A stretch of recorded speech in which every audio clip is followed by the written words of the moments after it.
कक्षा 12वीं स्वाति हिंदी विशिष्ट के अंतर्गत आज के हमारे जो प्रश्नोत्तर हैं उनको हम पढ़ेंगे और समझेंगे। यहाँ पर मैं आज कक्षा 12वीं हिंदी विषय के महत्वपूर्ण प्रश्नोत्तरों को पढ़ाऊंगी और समझाऊंगी। जैसे कि आप देख रहे हैं यहाँ पर छोटे छोटे सुख रामदरस मिश्र द्वारा रचित हैं। चलिए इस पाठ के प्रश्नोत्तरों को पढ़ते हैं और समझते हैं। सबसे पहले दिया है कि रामदरस मिश्र ने उन सारे कार्यों के प्रति उदासीन रहे, क्यों रहे जो तरक्की के लिए जरूरी है। देखिए इसका जो उत्तर है वो दिया है कि वास्तव में लेखक महोदय का मन सदैव से ही बड़ा अल्पाकांक्षी है और आवश्यकता के लिए दौड़ भाग करने के अतिरिक्त तरक्की के चक्कर में पड़कर स्वयं को लहूलुहान कर लेना लेखक के लिए वश की बात नहीं। लेखक को यदि तेज रफ्तार जिंदगी की भागम भाग में जब कभी शामिल होना पड़ा तो हुए, अर्थात पढ़ाई के लिए, नौकरी के लिए या किसी संकट के समय, किंतु उन्नति के लिए योजनाएं बनाकर यहाँ वहां भागते फिरने उन्हें कभी रास नहीं आता। इसलिए वह उन सारे कार्यों के प्रति उदासीन है जो तरक्की के लिए जरूरी समझे जाते हैं। जैसे तरक्की के लिए कि भाई अच्छी नौकरी मिल जाए, अच्छी पढ़ाई हो जाए, इसके लिए व्यक्ति को क्या करना पड़ता है, दर से दर भागना पड़ता है, सब चीजें करनी पड़ती हैं।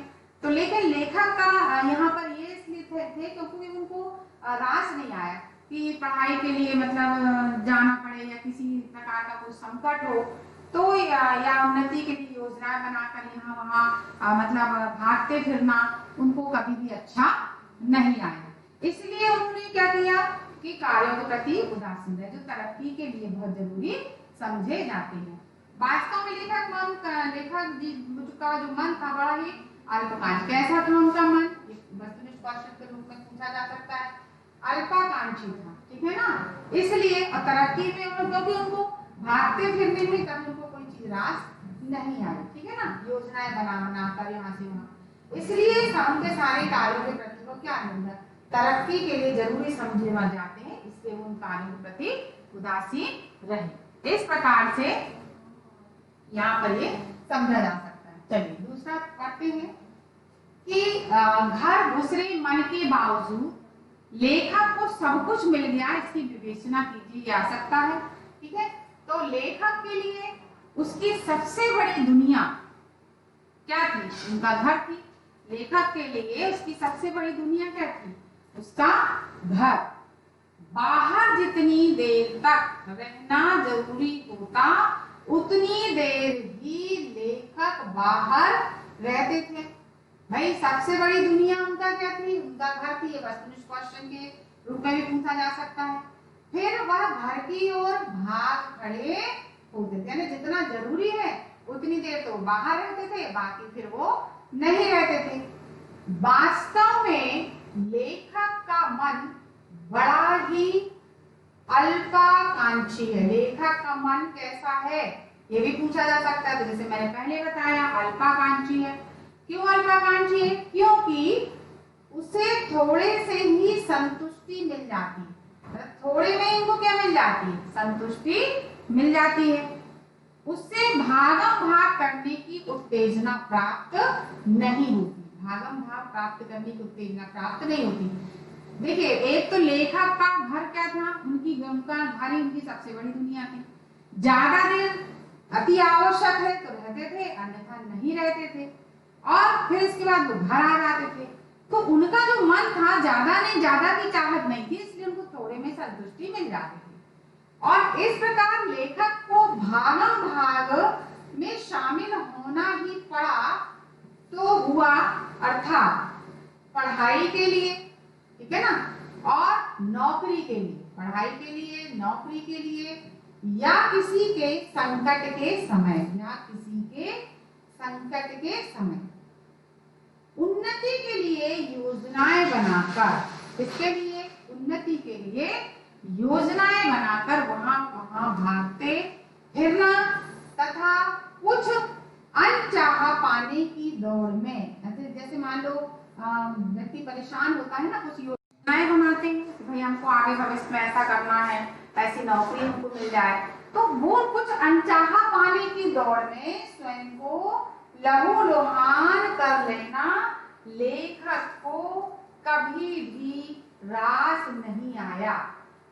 लेखक को उनके मन की इस घर घुसरी प्रवृत्ति के बावजूद काफी कुछ मिला, यानी वो घर से ज्यादा बाहर भागम भाग उन्होंने नहीं किया। भले ही देर से सही, भले ही मात्रा में कम मिला, किंतु मिला। ऐसा नहीं कि नहीं मिला, मिला, कम मिला। लेखक को तो कभी कभी इस बात पर बड़ा आश्चर्य होता है कि उसे इतना सब कुछ कब और कैसे मिल गया, जिसके लिए उसने कभी भी विशेष प्रयास नहीं किए। वो कभी भी भीड़ में शामिल नहीं हुए, उन्होंने कभी भी भागम भाग नहीं की, उन्होंने कोई योजना नहीं बनाई, लहूलुहान नहीं हुए, दौड़ में भागे नहीं, घर से ज्यादा देर बाहर नहीं रहे।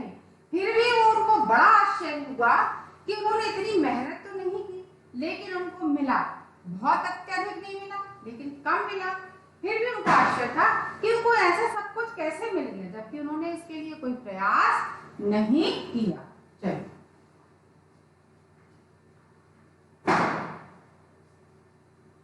आप देखिए, यहाँ पर मैं छोटा आदमी हूँ और छोटा बना रहना चाहता हूँ। मिश्र जी के इस कथन का आशय क्या है? ठीक है, तब देखिए, मिश्र जी स्वयं को एक साधारण और छोटा आदमी समझते हैं। मिश्र जी स्वयं को कैसे समझते हैं? एक साधारण और छोटा आदमी समझते हैं और चाहते हैं कि वे छोटे ही बने रहें। उन्हें ऐसे बड़प्पन की कल्पना मात्र से डर लगता है कि वे छोटे ही बने हैं। उन्हें ऐसे बड़प्पन की कल्पना मात्र से डर लगता है जब उनका समस्त व्यक्तिगत सुख, खांसना, खकारना, उठना बैठना मीडिया के माध्यम से लोगों में समाचार बनकर फैलता है। मिश्र जी नहीं चाहते कि वे बड़े आदमी बने। मिश्र जी नहीं चाहते कि वे बड़े आदमी बने। देखिए, इसी में से वस्तुनिष्ठ क्वेश्चन भी आ सकते हैं। और अपने आदमी लोगों तक से उन्हें एक विशेष दूरी बनाकर रखनी पड़े, अथवा अपने लोग उनसे दूरी बनाकर रखें। भाई बड़े आदमी बन जाएंगे तो लोग दूर हो जाएंगे ना उनसे, वो दूरी बनाकर रखें। तो वह छोटा आदमी ही बना रहना चाहते हैं। क्यों बने रहना चाहते हैं वो छोटे आदमी? ये भी समझे कि जिससे उनके निजी सुख दुख उनके निजी ही रहे, वह अपने मन के अनुसार कभी भी कहीं भी जा आ सके, किसी भी से भी घुल मिल सके और कुछ भी कहीं भी खा पी सके। वो स्वतंत्र रहे, कहीं भी दुनिया में जा सकते हैं, कहीं किसी से भी मिल सकते हैं, कहीं भी उठ बैठ सकते हैं, है ना। तो वो स्वतंत्र हैं, इसलिए वो क्या बने रहना चाहते हैं? वह छोटा आदमी बना रहना चाहते हैं। मिश्र जी स्वयं को सामान्य लोगों के मध्य पाकर प्रसन्नता का अनुभव करते। मिश्र जी स्वयं को सामान्य लोगों के मध्य पाकर कैसा अनुभव करते हैं?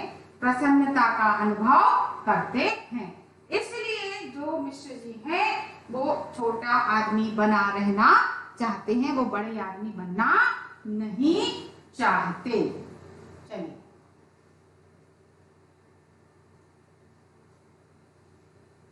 आप यहाँ पर देखिए, मिश्र जी ने जिन छोटे छोटे सुखों की चर्चा की है, तो आप उसके बारे में क्या जानते हैं या उसकी एक सूची बनाइए। आप उत्तर है तो आप समझिए इसको।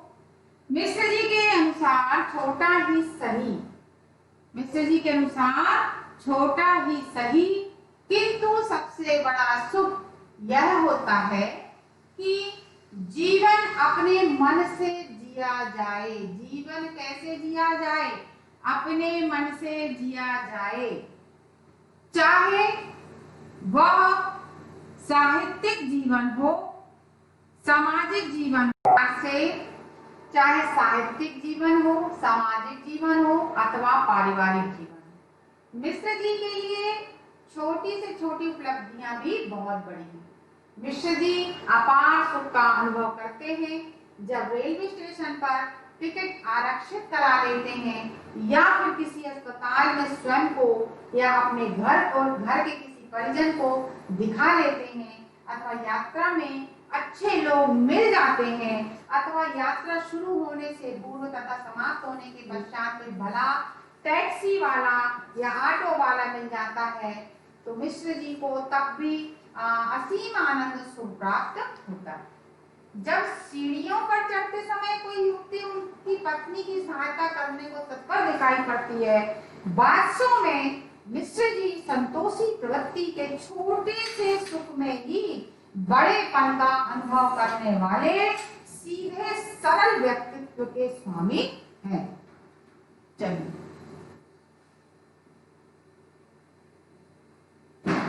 अब यहाँ देखिए, बड़प्पन प्राप्ति की कल्पना से मिश्र जी को भय क्यों लगता है। तो यहाँ आएगा कि मिश्र जी को एक सामान्य व्यक्ति समझते हैं, सामान्य व्यक्तियों के बीच हो जाना चाहते हैं। उन्हें बड़प्पन प्राप्ति की कल्पना मात्र से बहुत डर का अनुभव होता है। उनके अनुसार बड़ा आदमी बनने का मतलब है कि समस्त व्यक्तिगत सुख, खांसना, खकारना, उठना बैठना इत्यादि का मीडिया के माध्यम से लोगों में समाचार बनकर फैले, और बड़े आदमी होकर वे किसी ऐसे कार्यक्रम में नहीं जा सकेंगे जहां उन्हें आमंत्रित न किया गया। किसी सार्वजनिक स्थान पर लोग उन्हें घेर कर खड़े हो जाएंगे, किंतु उन्हें उनसे एक निश्चित दूरी बनाकर ही बात करनी पड़ेगी। आम व्यक्ति की तरह वह हंस बोल नहीं सकेंगे और मनचाही जगह आ जा नहीं सकेंगे और ना ही मनचाहा खा पी सकेंगे। ठीक है ना, ऐसा ही होता है ना। तो बड़ा बनते ही उन्हें बड़प्पन का एक ऐसा चोला धारण करना पड़ेगा कि जिसमें उनकी निजता ही दम तोड़ दे, उनकी जो स्वतंत्रता वही चली जाए। मिश्र जी को ऐसे बड़प्पन की कल्पना मात्र से ही भय लगता है। वह तो चाहते हैं कि उनके व्यक्तिगत सुख दुख की बात उनके आस पास ही चक्कर काटती रहे, उनकी त्रुटियां और उपलब्धियां और उनके सगे संबंधियों के बीच ही होती रहे। इसलिए बड़प्पन प्राप्ति की कल्पना से मिश्र जी को क्या लगता है, भय लगता है। अब यहाँ देखिए, रामदास मिश्र आजीवन मनुष्यता के प्रति संवेदनशील बने रहे, इस कथन की व्याख्या कीजिए। रामदास मिश्र सादा जीवन उच्च विचार के मूल मंत्र पर अपना जीवन काटने वाले एक संतोषी प्रवृत्ति के व्यक्ति हैं। वे बड़े बनने की खोखली मनोवृत्ति और तरक्की के इरादे से किए जाने वाले गोरख धंधों से दूर रहने वाले एक साधारण प्राणी हैं। मिश्र जी जीवन में प्राप्त होने वाले छोटी मोटी उपलब्धियों से सुख के असीम क्षणों को खोज निकालने की कला के कुशल चितेरे, जीवन भर वे सगे संबंधियों, परिजनों, व्यक्तियों के प्रति संवेदनशील बने रहना चाहते। उनका मन बड़ा ही अल्पाकांक्षी है। वे मनुष्यता एवं मानव मूल्यों के प्रति सदैव संवेदनशील रहे हैं। छोटे बड़े कई ऐसे प्रकरण वे अपनी स्मृतियों में संजोए हुए हैं जो यह सिद्ध करते हैं कि मनुष्यता अभी मरी नहीं है। छोटे छोटे भाव और क्रिया व्यक्तियों के रूप में वह आज तक जीवित है और संभवतः मनुष्य के रहने तक जीवित रहे। उपर्युक्त चर्चा के आधार पर यह कहा जा सकता है कि रामदास मिश्र एक ऐसे साधारण व्यक्ति होते हुए भी अपनी संतोषी प्रवृत्ति के कारण एक अच्छा सुखमय जीवन व्यतीत किया, साथ ही वे आजीवन मनुष्यता के प्रति संवेदनशील बने रहे।